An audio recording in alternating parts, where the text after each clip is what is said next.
देखिए, बिहार में मानसून का आगमन हो चुका है और जो मौसम का तापमान है धीरे धीरे गिर रहा है। लेकिन जैसे जैसे बिहार विधानसभा चुनाव नजदीक आ रहा है, वैसे ही सियासी तापमान लगातार बढ़ते जा रहा है। एक तरफ जहां इस चुनावी वर्ष में प्रधानमंत्री नरेंद्र मोदी लगातार बिहार दौरे कर रहे हैं, वहीं प्रशांत किशोर 3 सालों से लगातार लोगों से जनसंपर्क कर रहे हैं। आगामी 22 तारीख को प्रशांत किशोर का एक जनसभा करहगर में संभावित हुआ है, उसी को लेकर बातचीत करेंगे। क्या कुछ तैयारियां, यहाँ पर जन स्वराज के कुछ नेता मौजूद हैं। परिचय जानना चाहेंगे आपका। उपेंद्र ओझा। कैसी तैयारियां हैं? प्रशांत किशोर आने वाले हैं 22 तारीख को करहगर में। पूरी भव्य तैयारी है।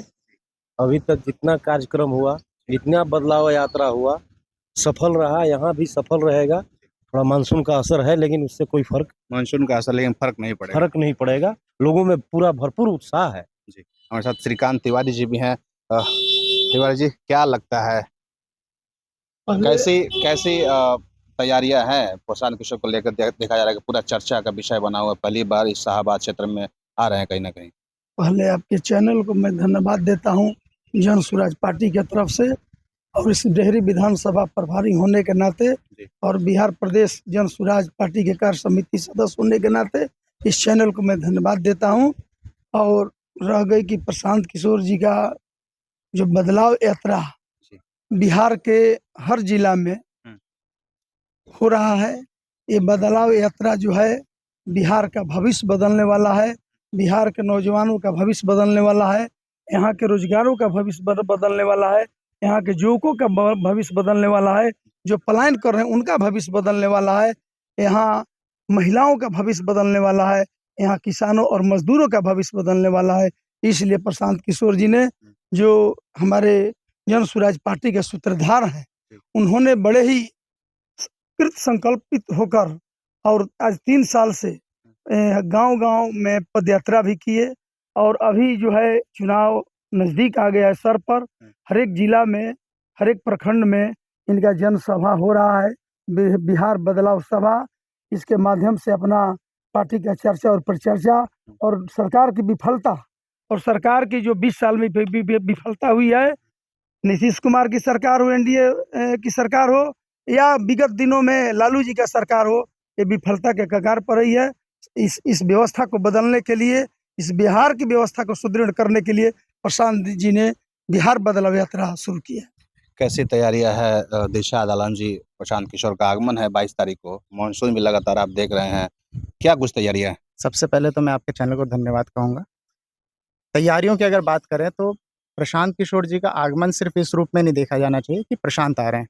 इस रूप में देखा जाना चाहिए कि रोहतास का बेटा आ रहा है, और यहाँ के लोगों ने पूरा मन बना लिया है कि अपने इस क्षेत्र के बेटे को, रोहतास के बेटे को मजबूत करना है।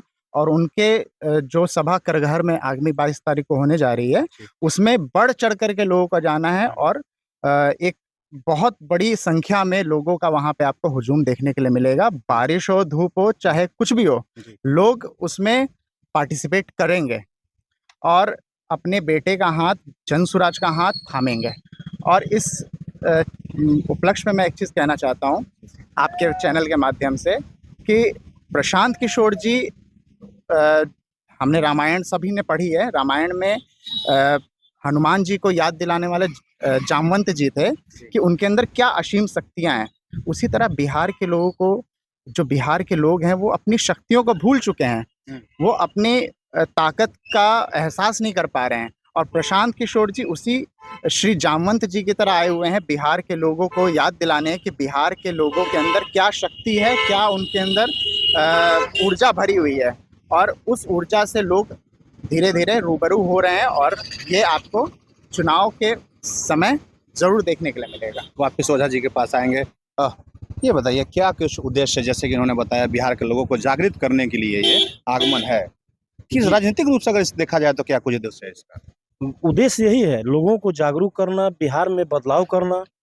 जो लोगों को जात पात और धर्म में गुमराह कर दी गई है, जो लोग अपने जरूरत से भूल गए हैं, इन लोगों को जागरूक कर रहे हैं प्रशांत किशोर जी कि आप शिक्षा, रोजगार की ओर वोटिंग करिए, अपने बच्चों के लिए वोट करिए, दूसरे नेता के लिए वोट नहीं करिए, पार्टी के लिए वोट नहीं करिए।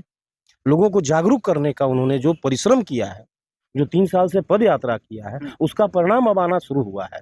सभी लोगों ने अब स्वीकार करने लगे। जो बड़े लीडर पहले नहीं स्वीकार करते थे, वो भी स्वीकार करने लगे कि बदलाव होगी। चलिए श्रीकांत जी, ये एक और चीज़ हमको बताइए। प्रधानमंत्री नरेंद्र मोदी का भी दौरा सिवान में अभी शेड्यूल है। क्या कुछ देखते हैं, कैसे देखते हैं इसको इस चुनावी वर्ष में? लगातार हमको लगता है दूसरा तीसरा दौरा है बिहार का। प्रधानमंत्री, भारत के प्रधानमंत्री आदरणीय नरेंद्र मोदी जी का दौरा जो बार बार हो रहा है, इसलिए हो रहा है कि प्रशांत जी के स्टेटमेंट के चलते जो जमीनी मुद्दा प्रशांत जी उठाए हैं, उसके चलते सारी पार्टियां, सारे लोग बिल्कुल परेशान हो गए, घबरा गए। उनको ये लग रहा है कि अब हम लोग इस बिहार से विदाई हम लोग पार्टी का हो रही है, इसलिए कि उन लोगों ने कभी भी स्टेटमेंट, अभी विगत दिनों में, अभी इसी जिले में उनकी पदार्पण हुई थी, उसमें प्रधानमंत्री जी पैकेज दिए, लेकिन वो तो बिहार का हक है। यहाँ सांसद जाकर आपको सपोर्ट करते हैं, वो हक है जो आप दिए हैं। लेकिन उन्होंने बहुत, हमको हंसी बढ़ता है कि प्रधानमंत्री यहाँ की व्यवस्था को नहीं देख पाए। यहाँ शिक्षा की क्या बदहाली है, यहाँ रोजगार की क्या बदहाली है, यहाँ पलायन कैसे रोका जाए, यहाँ इंडस्ट्रीज कहाँ लगाया जाए। अगर शाहबाद परिक्षेत्र में 4 जिला पड़ता है, 4 जिला में अगर एक इंडस्ट्री लगेगा तो रोजगार बिल्कुल ही बेरोजगारी दूर होगी, इसमें दो राय नहीं है। लेकिन प्रधानमंत्री ने कहीं शिक्षा के नाम पर, रोजगार के नाम पर और पलायन बंद के नाम पर कहीं चर्चा और परिचर्चा नहीं किया।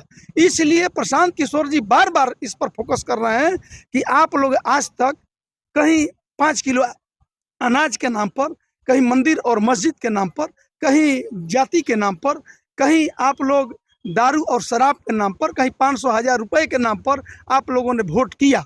लेकिन आपने अभी अपने बच्चों के रोजगार और शिक्षा के नाम पर वोट नहीं दिया। इसलिए अमर बार आप लोग अपने बच्चों को मुंह देखकर अभी अबर बार वोट कीजिए। वोट का बहुत बड़ा अधिकार होता है, उसको आप समझिए। इस बिहार बदलाव में आपकी सहभागिता मस्ट बी अर्जेंट है।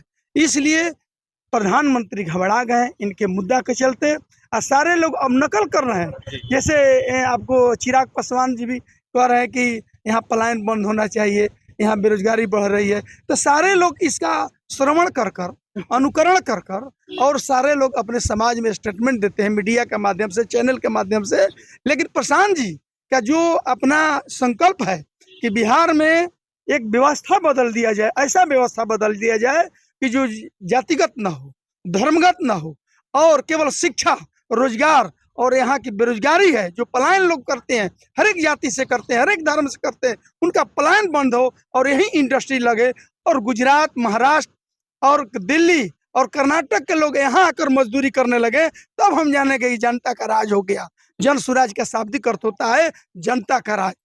तो उन्होंने कहीं जाति विशेष और धर्म की बात नहीं करते हैं, कई संप्रदाय की बात नहीं करते हैं। उन्होंने केवल शिक्षा, रोजगार और पलायन और महिलाओं को सशक्तिकरण, उनको कम मूल्य पर उद्योग लगाने के लिए पैसा की व्यवस्था करना, किसानों को मजदूर का व्यवस्था करना, ये सब है। वृद्धा को लोगों को 2,000 रुपए की व्यवस्था करना उनकी है कि हमारी सरकार आएगी तो ये 4-5 चीज हो जाएगा।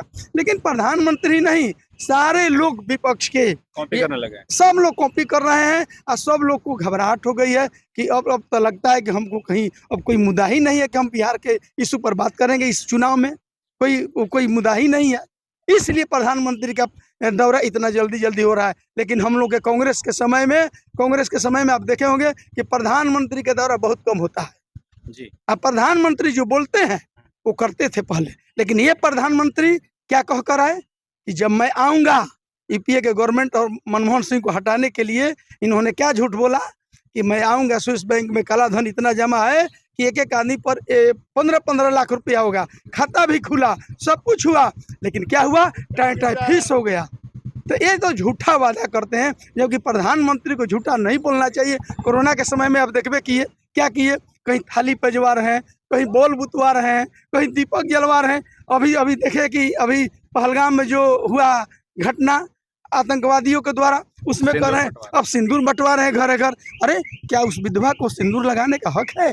अब सिंदूर बंटवा रहे हैं, सब लोग हंस रहे हैं, सब लोग उनको कह रहे हैं कि कैसा ही बीजेपी पार्टी है भाई, एनडीए कैसी पार्टी है कि अब सिंदूर बंटवाने अब चला है। अरे सिंदूर तो एक बार दिया जाता है जब दुल्हा जाता है बारात लेकर, उस समय सिंदूर उसका अधिकार है, पार्टी और विशेष आदमी का अधिकार नहीं है। चलिए वापस आपसे जानना चाहेंगे क्या कुछ असर पड़ेगा युवाओं पर? आप युवा के अध्यक्ष भी हैं। प्रशांत जी के इस दौरे से 22 तारीख शाहबाद क्षेत्र में दौरा है, युवाओं पर, यहाँ के लोगों में कितना कुछ असर दिखाई देगा? सबसे पहली बात यह है कि जो एनडीए की सरकार और महागठबंधन की सरकार दोनों ने युवाओं के साथ छल किया है। वो इस रूप में कि जब बीपीएससी के जरिए टीचर्स की भर्ती हो रही थी तो उन्होंने डोमिसाइल नीति को ख़त्म किया मिल करके। इसमें आज भले ही आरजेडी के शीर्ष नेता कहते हो कि हम डोमिसाइल नीति को लागू करेंगे, लेकिन जब हटाया जा रहा था तब वो चुप थे और मुखर होकर के नहीं बोल रहे थे, जबकि वो सत्ता में साथ में साझेदार थे। लेकिन ये एक तरीके से लोगों को भरमाने की कोशिश है कि डोमिसाइल नीति को फिर से लागू किया जाएगा। ये लोगों का वोट लेने की बस एक चाल है। लेकिन हमारी पार्टी ने ये तय किया है कि जब हम आएंगे सत्ता में, सबसे पहले डोमिसाइल नीति पे क्या क्या कानून बन सकता है उस पे हम काम करेंगे। डोमिसाइल नीति को लागू करेंगे ताकि बिहार के बच्चों को उनका अधिकार मिल सके, उनके अधिकार को किसी और राज्य के लोग ना छीन करके ले जाएं। और युवाओं को प्रशांत किशोर जी से और जन स्वराज पार्टी से पूरी आशा है कि जन स्वराज पार्टी और प्रशांत किशोर जी उनको उनका हक दिलाएंगे और वो किसी भी और पार्टी के चंगुल में और किसी पार्टी के बहकावे में आने के लिए तैयार नहीं है। चलिए वापस ओझा जी से अंत करेंगे, क्या कुछ तैयारियां, कितने लोगों के आने की संभावना है, कैसी तैयारियां चल रही हैं? इसमें लगभग 50,000 लोग जुटने जा रहे हैं, जबकि पहला यात्रा है उनका रोहतास जिला में, जो अपने जन्मभूमि पर आ रहे हैं। जन्मभूमि पर क्या कुछ यहाँ के लोग कुछ असर दिखाई देगा? हाँ, पूरा असर दिखाई देगा। पहला बार आ रहे हैं, फिर भी बहुत असर दिखाई देगा। लोगों में उत्साह है, भरपूर उत्साह है। वो बदलाव चाहते हैं प्रदेश के लोग, इसलिए उत्साह है, उत्साह के कारण। चलिए, तो ये जन स्वराज के कुछ नेता थे जिससे हमने बातचीत किया। हालांकि बिहार विधानसभा चुनाव में तीसरी पार्टी की एंट्री से कहीं ना कहीं लोग एक तीसरे विकल्प के रूप में जन स्वराज को देखना चाह रहे हैं। बाकी आप इस बातचीत और इस कन्वर्सेशन के बारे में आप क्या सोचते हैं? बिहार विधानसभा चुनाव के बारे में क्या सोचते हैं? प्रशांत किशोर के इस दौरे के बारे में क्या सोचते हैं? हमें कमेंट बॉक्स में जरूर बताइएगा। मेरा नाम सोनू प्रताप सिंह है, आप देख रहे हैं टॉप 24 पोस्ट। नमस्कार।